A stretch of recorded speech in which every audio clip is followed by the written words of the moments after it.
Selles videos jutuks Insert Field käsu võimalused. Insert Field avaneb, kui teil on joonises tekst või te olete tekstobjekti loomas ning soovite sinna sisestada väärtust, mis võtab info mõnelt joonises olevalt objektilt, näiteks akna või mõne muu ala pindala.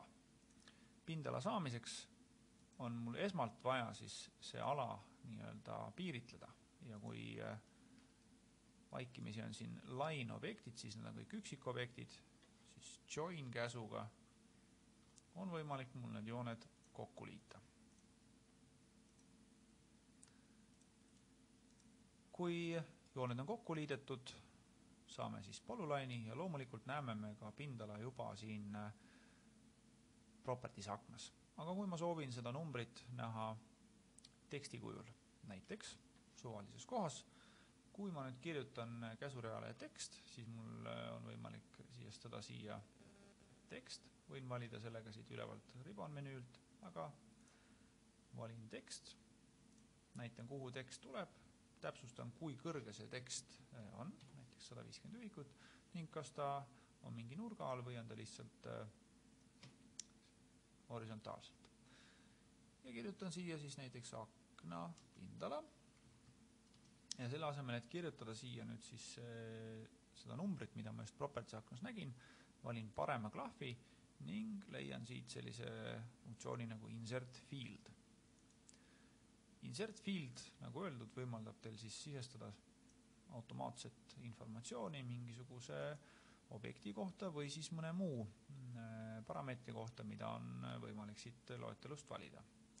Näiteks kuupäevad, kellaajad, mingisugused lingitud dokumendid ja nii edasi, aga antud hetkel soovin ma siis konkreetselt selle joone, näiteks pindala.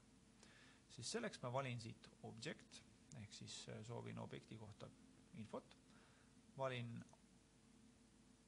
field names tulbast object ning seejärel täpsustan, millise objekti tüübiga on tegemist ning valin nupu, millega ma saan valida joonises siis konkreetse objekti, mille kohta ma infot soovin saada.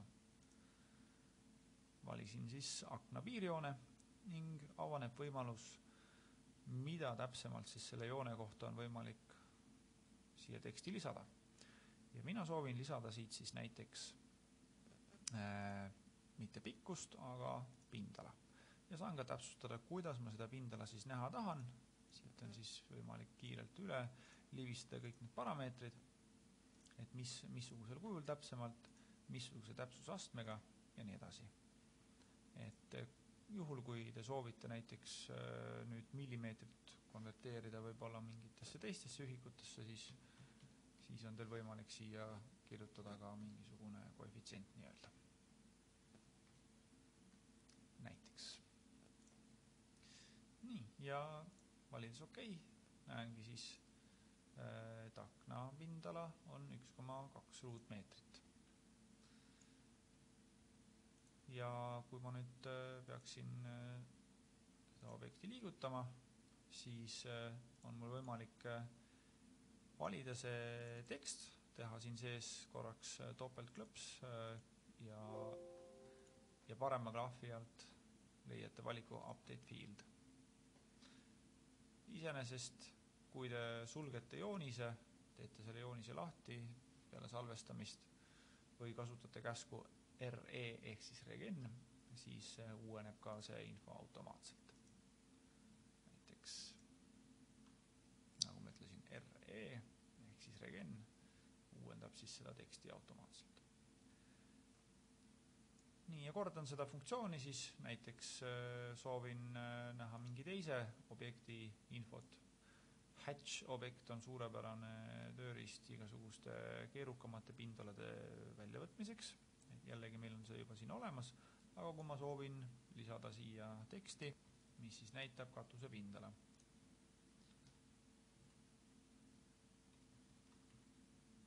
Nii. Ja jällegi parema klahvi alt valin Insert Field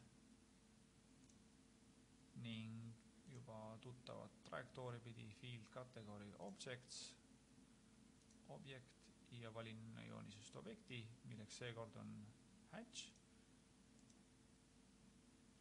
Siis ma näen, millist infot on võimalik hatch objekti kohta saada. Nii et ükskõik millise objektide joonisest valite, siis siit näete, millist infot on võimalik valitud objekti kohta teksti sees kuvada.